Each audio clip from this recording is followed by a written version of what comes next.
Welcome back to Cossy Arsenal Podcast. My name is Cossy. Welcome back to a brand new video. This is your latest Arsenal news and transfer news. Fabrizio Romano says Arsenal are continuing to monitor the same players, and those two players are Douglas Luiz and Pedro Neto. He says they would love to get a double deal. They would love to scoop a double deal of those two, probably January, probably in the summer. But he says there is monitoring going. Both players are appreciated by Mikel Arteta and the hierarchy at Arsenal. So we're going to be talking about Douglas Luiz. We're going to be talking about Pedro Neto. It looks like Fabrizio has some insight of information about these two deals. We'll be talking about Arsenal exploring the January transfer market, especially in Brazil. We are talking about a couple of players, including Andre, who is just 22, a defensive midfielder, but Liverpool are really interested. So Arsenal and Liverpool are fighting for the signature of the Brazilian Fluminense midfielder. Of course, we'll be talking about another 17-year-old. The name is Cole Elias, and again, another player that is highly rated down in Brazil. And I like the idea of Arsenal going to the Brazilian market. I like the idea of Arsenal buying players from Brazil because it is cheap and it is sustainable, and it gives you those kinds of unpredictable talents like Gabriel Martinelli, Gabriel Magalhaes. Of course, we didn't get Gabriel Magalhaes from Brazil, but you look at Lille and his development ever since he actually stepped into Europe, it has been absolutely class. So hit the like button, subscribe to the podcast as well. I want your thoughts on Pedro Neto. I want your thoughts on Douglas Luiz as well. So it looks like Arsenal kind of preparing for that moment and for that period of time where you do not have Jorginho anymore, you don't have Partey anymore, you do not have Mohamed Elneny as well anymore, and it could be that a midfielder is gonna be a pressing issue more than a striker in January. I mean, I was talking to Glenn last time on the channel, if you did watch the video, and he was actually saying that, was arguing that we need a midfielder in January more as compared to the way we needed number 9 or the way we need a winger, because if you have Elneny gone and you have Partey gone for AFCON as well, you might just as well bring in a new midfielder just to be on a safe side, because you don't know how Elneny comes back. Is he going to come back fit? Is he going to come back with a lot of burnout? Is he going to come back with an injury?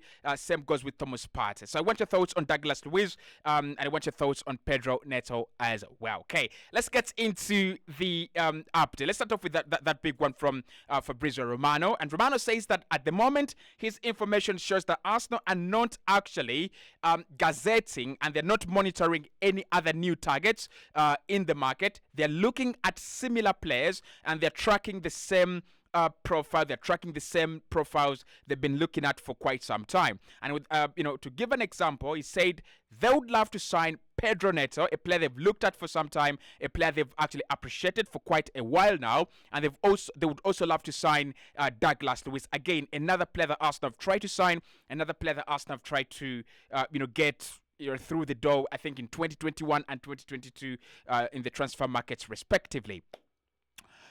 And I think it is nice, right? I think it's very good, because what Arsenal have done in the last 4 years or 3.5 years Mikel Arteta has been here is we have minimized the rate at which transfers fail, and we are maximizing at the rate at which transfers actually work out.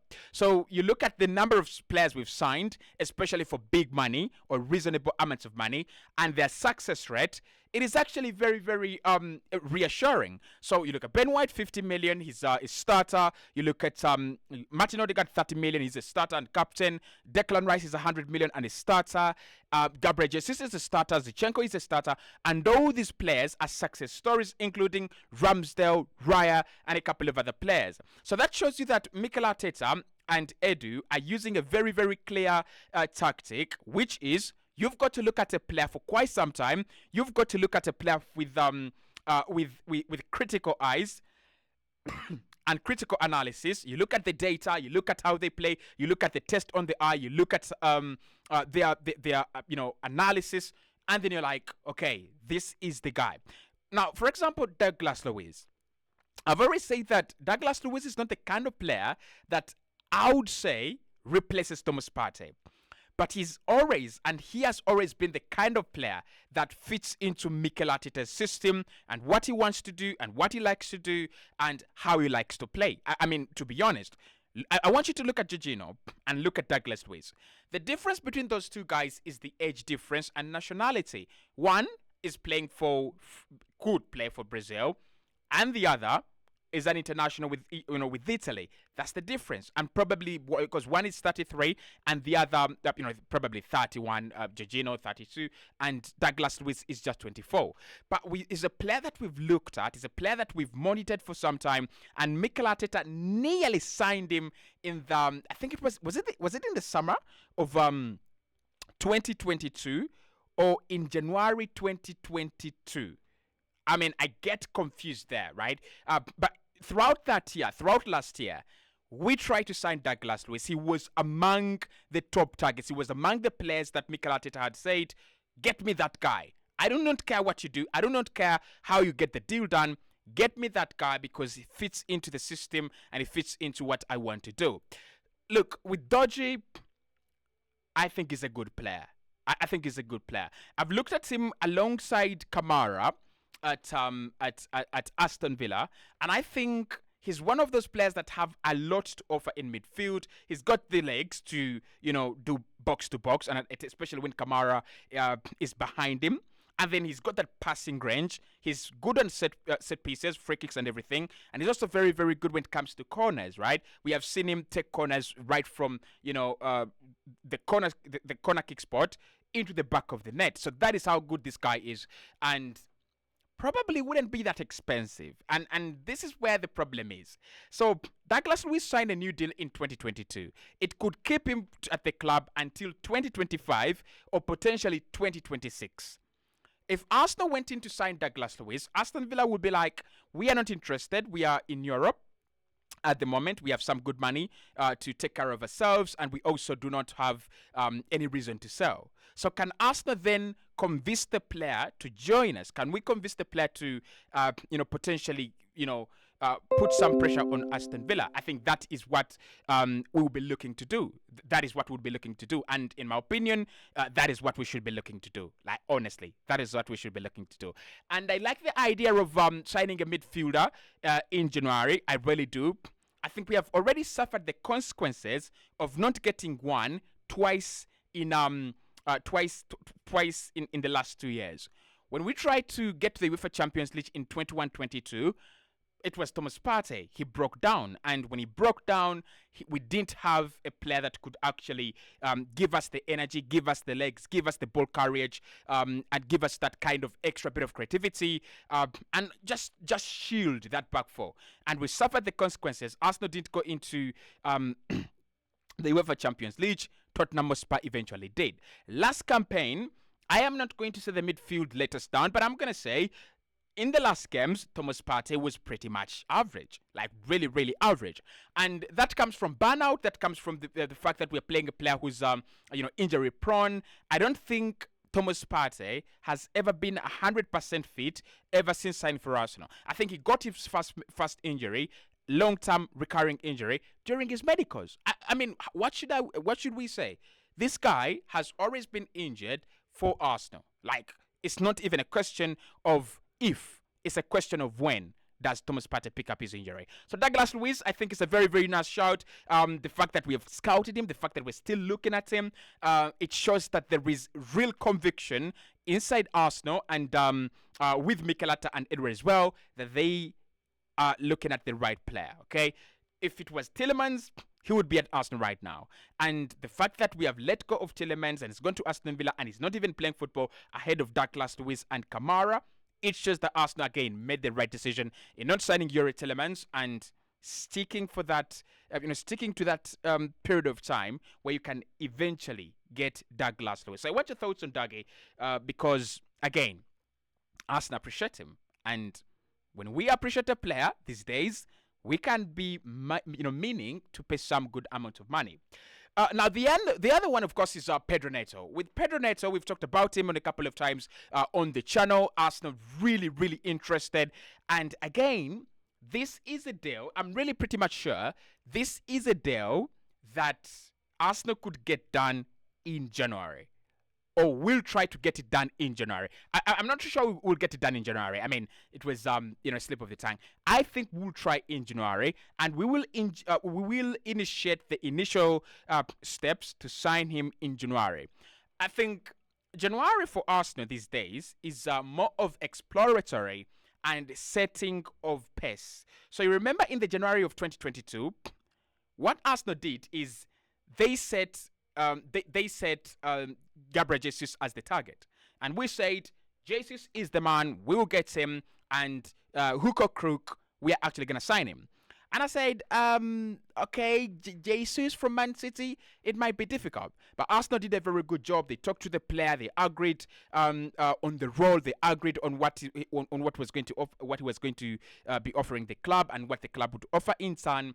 And by the time we came to the summer, there was a lot of competition, but the deal got done. So in 2023 January, Arsenal again started on the process of signing Declan Rice. And we all said, well, listen, Declan Rice, Bayern, Madrid, Man City, Chelsea, Man United, right, big spenders and what. And when it came to the summer, all these big spenders were there. All these big clubs were there. But then the player goes, well, I've given my commitment to Arsenal. You guys didn't come early, and Arsenal did come early. So I've given my commitment to Arsenal. There is no way I am actually going to, go back on my word. I'm a man of my word. And when I say I want to go to Arsenal, when I say I'm convinced, I mean I'm convinced. And that is how we signed him. So again, Pedro Neto will not be one without company. It's not a deal where Arsenal will be, running riot and running free like the Jurgen Timber deal. Surprising, but true. Arsenal didn't have a lot of, backup on competition on the, Jurgen Timber deal. But with Pedro Neto, the moment clubs listen, and when the moment word gets into their ears that he's available, trust me, that is the beginning of havoc. That is going to be the beginning of an interesting period of time. Many clubs are going to come and say, listen, we are going to, we're going to try to sign him. I think Chelsea will be interested. I think Spurs will be interested. I think so many clubs will be interested. And I think with Pedro Neto, again, Arsenal will initiate their interest in January, but again, it will depend on the price. If Arsenal are told to pay 40 million in January, which means that you don't pay that money, cash down, we might see him joining in January. We've seen players like Trossard signing for us in January.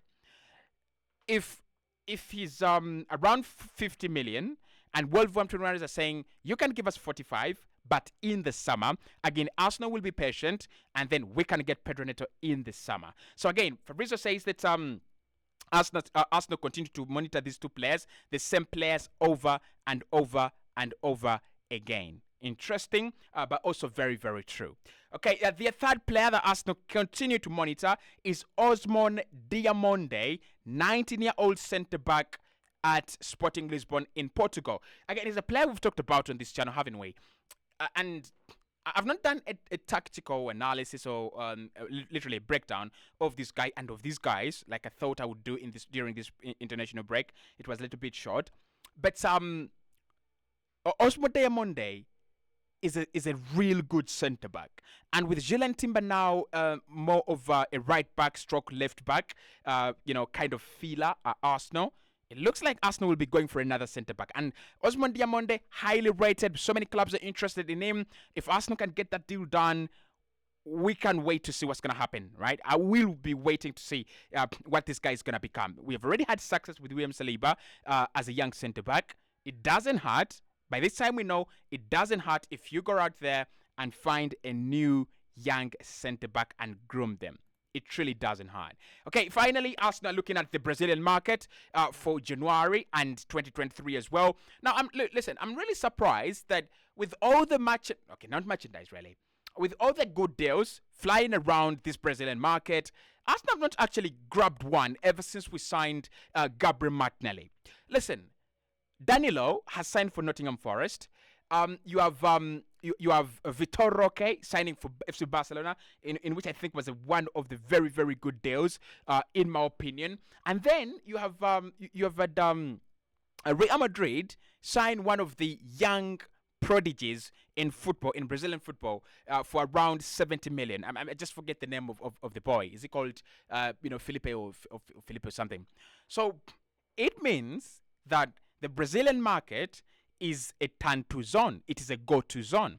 And while we have a Brazilian sporting director, we need to work better, right? We were linked with a couple of players, Bitello here and there, and they didn't come. But I think Arsenal need to work faster and quicker and more effectively and efficiently when it comes to recruiting people from the Brazilian market. So the two names we're looking at, one is a competitive deal for Andre, Fluminense midfielder, 22 years of age, really high, very high on the radar of Liverpool Football Club.